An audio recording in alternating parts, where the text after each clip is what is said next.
Здравейте!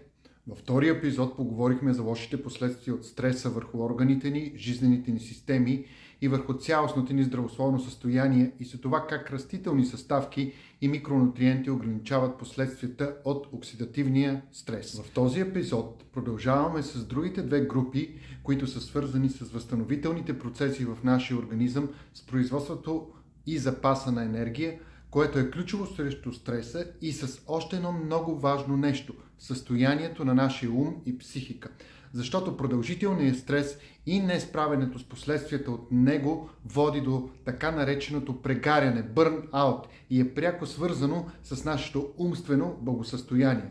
Ако не сте проследили цялата поредица от видеа, идете на моя профил и ще ги намерите под заглавие 1, 2, 3, за да получите цялостна представа информация по темата за стреса и как ефективно, природосъобразно и научно обосновано чрез съставки и продукти може да се справите с стреса и да елиминираме в голяма степен вредните последствия от него. Хроничният стрес изсмуква веществата от тялото. Ако е придружен и от недобри хранителни навици, повишената нужда от микронутриенти често остава неудовлетворена. Тялото се регенерира по-трудно и работоспособността намалява все повече. Чрез комбиниране на подходящи микронутриенти, производството на енергията в тялото може да се подпомогне по естествен начин. В дългосрочен план това е по-здравословно от постоянната консумация на стимулиращи продукти като кола, кафе или енергийни напитки. Започваме с Q10. Почти всеки е чувал за Q10 и най-вече заради продуктите за кожа с Q10. Но това не е просто някаква съставка за кремове. Това е много важен ензим, който се синтезира в нашето тяло, но с напредването на възрастта неговия синтез намалява. Нивото на Q10 е отговорно за това колко издръжлив е човек. В случай, че тялото не получава Q10 дълго време, тялото ще се изтощи по-лесно, по-податливо е на хронични заболявания. Q10 е най-важен за производството на енергията. Той подпомага функцията на митохондрите, енергийните централи на клетките, в производството и преноса на енергия в организма ни. Защитава сърцето и кръвоносните съдове, намалява оксидативния стрес, защото е и антиоксидант, забавя процесите на стареене. Следващото нещо е желязото, незаменимо за осигуряването на енергия. Транспортира кислород до всяка клетка в тялото и подпомага защитата от инфекции.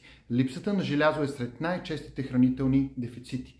Витамините от група В участват в множество метаболитни процеси в производството на енергията в мозъка. Помагат при образуването на червените кръвни телца. Друга съставка е L-карнитин. Тя стимулира осигуряването на енергия. Транспортира масните киселини в митохондрите, където се произвежда енергия, така се топят и мазнини, това, което така не харесваме. Помага и за детоксикация на клетките. Третата група от полезни вещества и микронутриенти има отношение към това да ограничи последствията от продължителния стрес върху ума и психиката и да подобрят чувствително функциите им. Рано или късно умът и психиката ни започват да страдат, ако сме продължително време под стрес. Често се чувстваме претоварени, лесно попадаме в водовъртеж от изтощение и страх, че не може да се справим повече. В крайна сметка това може да доведе до прегаряне, което означава значително ограничаване в качеството на живота.